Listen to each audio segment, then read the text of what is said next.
एकस्मिन् नगरे कः अपि कुंभकारः वसति स्म. कुण्या एका नगरामध्ये एक कुंभार राहत होता. कृष्णा नाम तस्य भार्या. कृष्णा नावाची त्याची पत्नी. राज्ञाः प्रियतमा सखी. राणीची अत्यंत प्रिय अशी मैत्रीण होती. अथ एकदा कृष्णायाः प्रिया गर्दभी. नंतर एकदा कृष्णेची प्रिय गर्दभी म्हणजे तिची आवडती गाढवीण अपत्यम एकम प्रसूतवती. तिने एका पिलाला जन्म दिला. बालगर्दभस्य रुचिरत्वात्. ते बालगर्दभ म्हणजे बालगाढव, छोटं गाढव जे होतं, रुचिरत्वात् ते आवडत असल्यामुळे तिला तस्य मदन इति नामधेयम कृतम. त्याचे मदन हे नामधेयम कृतम म्हणजे नाव ठेवले.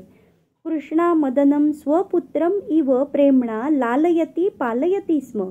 कृष्णाने मदनाला स्वपुत्रम इव स्वतःच्या मुलाप्रमाणे अगदी प्रेमाने त्याचे लालन पालन केले.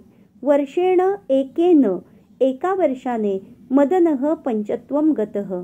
मदन पंचत्वात गेला म्हणजेच मरण पावला. तेन शोकाकुला कृष्णा. त्याने शोकाकुल झालेली कृष्णा तारस्वरेण रोदितुम आरभत. तारस्वरेण म्हणजे मोठ्या आवाजामध्ये रडू लागली.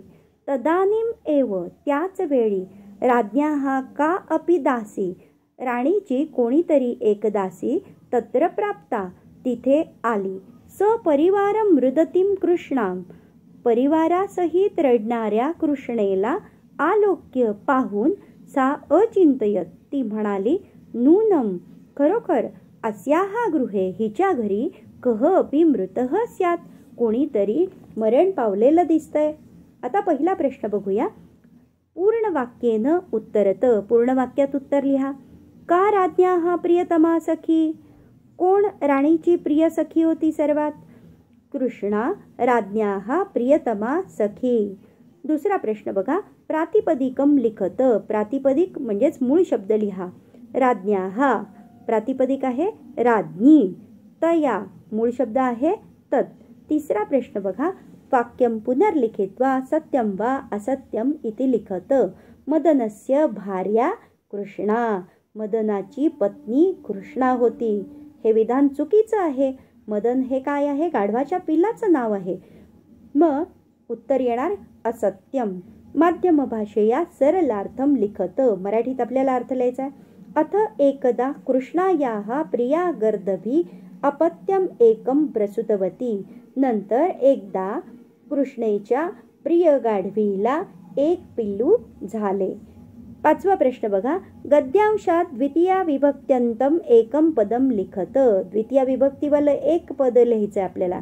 मग स्वपुत्रम आहे, कृष्णाम आहे, मदनम आहे, हे सगळे द्वितीय विभक्तीवाले शब्द आहेत. सहावा प्रश्न बघा.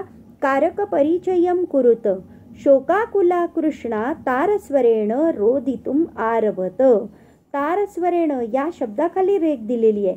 तारस्वरेण विभक्ती आहे तृतीया, त्यामुळे कारक आहे करणम. धन्यवाद.